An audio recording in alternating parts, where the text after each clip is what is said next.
السلام عليكم. بعد الصلاة والسلام على رسول الله، أهلا وسهلا، مرحبا بكم معايا في فيديو جديد على قناة وصفات أمي الغالية. نتمنى تكونوا دائما بخير وانتم تشاهدوا فيديو اليوم. نشكركم بزاف على حسن المتابعة وتعليقاتكم الجميلة والطيبة والرائعة. الله يحفظكم ويسعدكم يا رب. وصفتنا لنهار اليوم سهلة وسريعة ورائعة جدا، فطيرة بحشوة لذيذة قطنية ذهبية تفرحوا بها عيلتكم. على بركة الله نبدأ في المقادير وطريقة التحضير. وبالنسبة لمقادير العجين نحتاج كاس حليب دافي، ربع كاس زيت، 2 كيسان ونصف كاس من الفارينة أو الطحين، ملعقة كبيرة ممسوحة خميرة الخبز، ملعقة كبيرة ممسوحة سكر حبيبات، نصف ملعقة كبيرة من الملح دائما على حسب الذوق، ونحتاج أيضا ملعقة صغيرة خميرة الحلوى. بالنسبة لقياس الكاس المستعمل دائما قياس 220 مليلتر. نبداو في طريقة التحضير. نجيب الوعاء تاعي، راح نحطو فيه الحليب والسكر والخميرة والزيت، ونخلط مليح ونغطي الوعاء ونخلي الخميرة تتفاعل مع باقي المكونات. اذا من بعد ما تفاعلت الخميرة مع باقي المكونات راح نزيد الفارينة والملح وخميرة الحلوى ونبدا نجمع العجينة تاعي.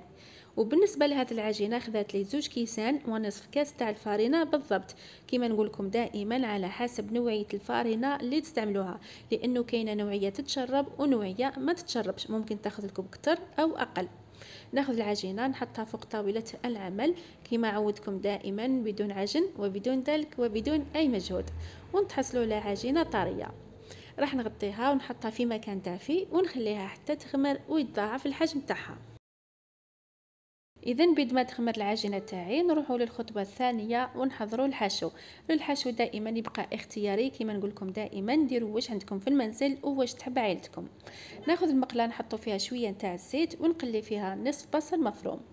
راح نزيد صدر الدجاج، ممكن تعوضوه باللحم المفروم، ونزيدوا الملح والفلفل الكحل، ملعقه كبيره ياغورت طبيعي، نصف ملعقه كبيره لموطارد الخردل، ونصف ملعقه كبيره تاع الهريسه.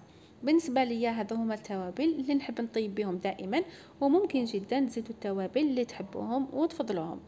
راح نزيد الزيتون الاخضر ونخلط مليح ونخلي المقله تاعي دائما على نار متوسطه حتى يتقلى الدجاج، وبهذه الطريقه يصبح الحشو نتاعنا واجد.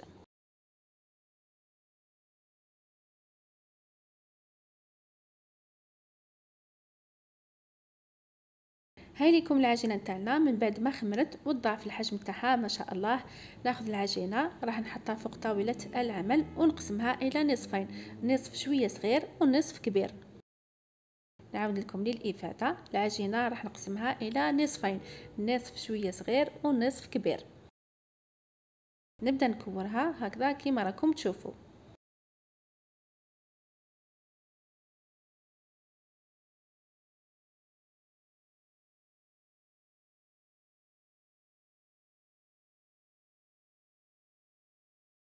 اذا هنا مباشره ناخذ العجينه تاعي، راح ناخذ النصف الكبير ونبدا نبسط بالحلال بسمك رقيق جدا باش الفطيره نتاعنا ما تجيش خشينه ومعجنه.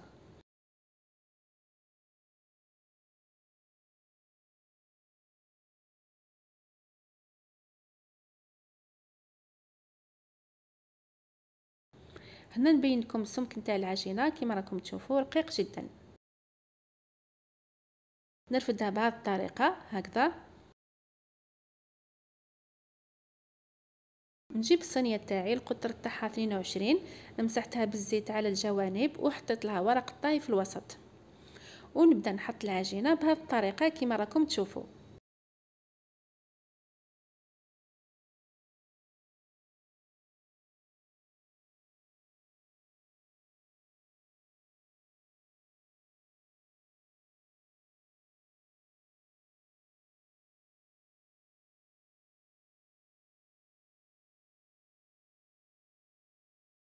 نعاود لكم للافاده، الصينيه تاعكم مسحوها مليح بالزبده على الجوانب باش تتحمر العجينه تاعكم.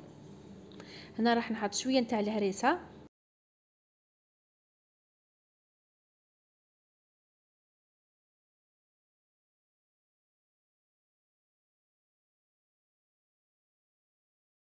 ونزيد نحط الحاشو، نحط كامل الكميه اللي طيبتها.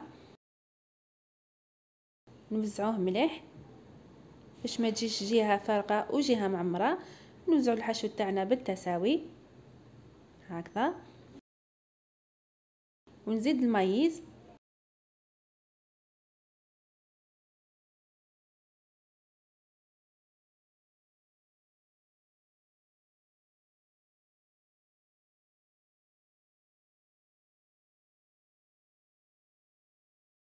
ونزيد نحط الجبن مبشور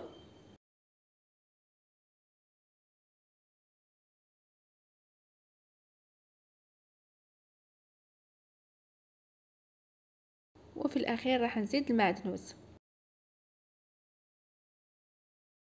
هنا نزيد نبسط العجينه المتبقيه، نزيد نبسطها بسمك رقيق جدا.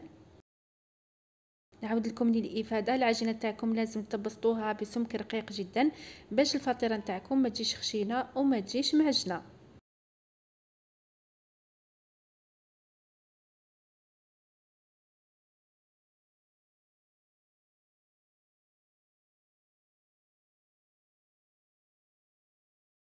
نرفدها بهذه الطريقه ونحطوها هكذا كما راكم تشوفوا.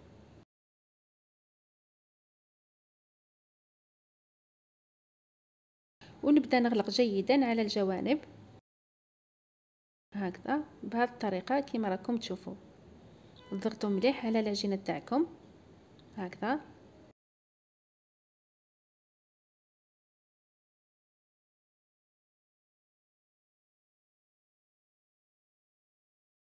نعاود لكم البنات، هنايا ضغطوا مليح على العجينه تاعكم باش ما تتفتحش في الفرن.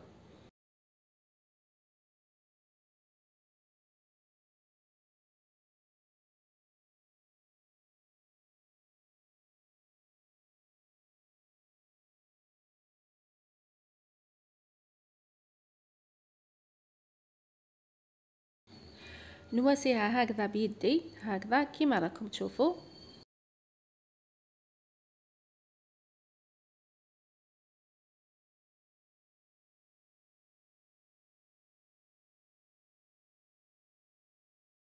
نجيب عود الاسنان ولا الموس ونثقبوها مليح باش يخرج منها الهواء.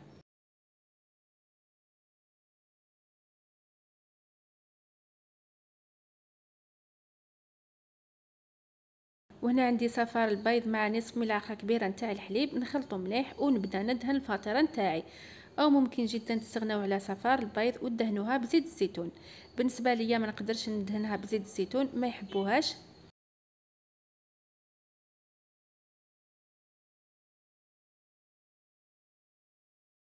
وفي هذه اللحظات الفرن تاعي راهو سخون، سخنته مسبقا.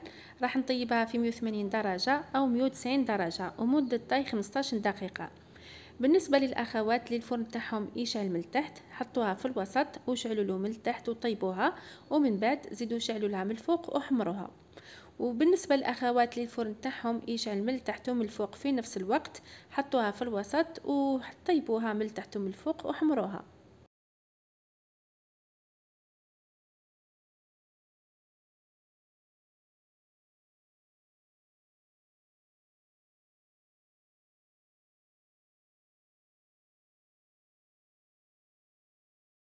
راح نزيد نحط لها كميه مليحه من الجبن. بالنسبه لنوعيه الجبن اللي استعملته اليوم، استعملت جبن شيدار.